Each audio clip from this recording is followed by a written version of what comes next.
We've been talking about Disney a lot as of late, and Disney is having its big investor shareholder day today. They're going to talk about all their grand plans. Well, I can tell you, so far, the market doesn't like it, doesn't really like it. Bob Iger, he's been replaced, or he replaced, I should say, the other Bob Chapek. And what we have seen is that the investing community, they were certainly happy that he came in initially because anything was going to beat the second Bob. They were very happy to have the first Bob back in the seat, but they don't like this new plan. Let me see if I can share with you where shares of Disney are at this moment. They have been down considerably today. In fact, as we were looking at it earlier, what we saw was shares of Disney were down 3% in trading, again on their big day, because people just aren't that into the plan. And I'm going to get to their plan in just one second. It may have something to do with, people just don't like Disney as much anymore. And I think we all know why, right? I think we all know why. I think everybody's a little bit sick of their constant preaching. They are down 3.15% at $82.35 a share right now. So shares of Disney getting creamed on their investor day amid news that they're going to double their investment in parks and cruises, because apparently their entertainment stuff isn't really working. And they're going to try and do this a lot, I guess, overseas. They're going to double the investment to roughly $60 billion over the course of the next 10 years. This is per a securities filing that came out today. As I said, shares down more than 3%. So investors are like, yeah, great. What else you got? That's not going to quite do it. Maybe if you told us you were canceling Snow White and the six tall people and one dwarf, maybe if you told us that, we'd be buying it a little bit more. But that's not the case. Instead, they said they're going to focus on their streaming business, right? That's a point or an area that they can really try and grow, which actually makes sense. Makes a lot of sense, right? They're going to get rid of the traditional television networks. I've played you the sound from Bob Iger before, so I won't bore you with it again today.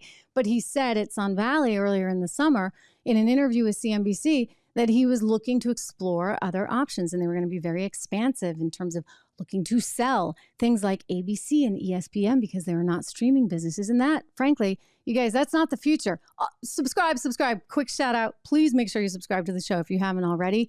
And it's important. And hit the bell as well, because this is indeed the future, right? We're here in kind of a 3D sort of way, a very different environment than, the traditional network news show.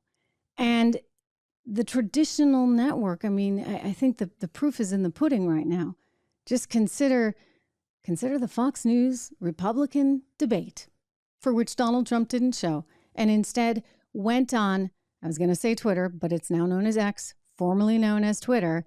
He went on X and got ratings of some 260 plus million compared to a fraction of that, a teeny, tiny fraction of that there on Fox for everyone else. What you're seeing is a total migration. And so Bob Iger recognizes that. And so smartly, he's trying to get out of the traditional content business, more into the streaming business. And he's focusing on these parks and cruises. Apparently the Frozen thing and the Zootopia attractions at overseas parks are just, a big deal. I would say that parks here, not so much, in part because of those long lines, very, very long lines. And, ticket prices. They've been raising ticket prices, arguing, well, there's inflation, so we got to raise ticket prices. And then the more you raise them, the less people really are willing to stand in those lines. In fact, today we learned they had to keep quite a few big rides closed there at Disney. And that's because there's a bear. Can you imagine that? I didn't know they had bears in Florida, but apparently bears are native. Black bears are native to Florida. They're not uncommon in Orlando and metropolitan areas, and they estimate there's some 1,200 of them there in Central Florida. Well, one of them was there at Disney, and it wasn't one of those jamboree bears, and it wasn't from Big Thunder Mountain, although it may have been hanging out around Big Thunder Mountain. The good news is they did catch the bear. They did, but yeah. They had to close a lot of rides. Kind of scary. Walking around Disney. Lots of reasons to be scared there. Who knew bears were one of them?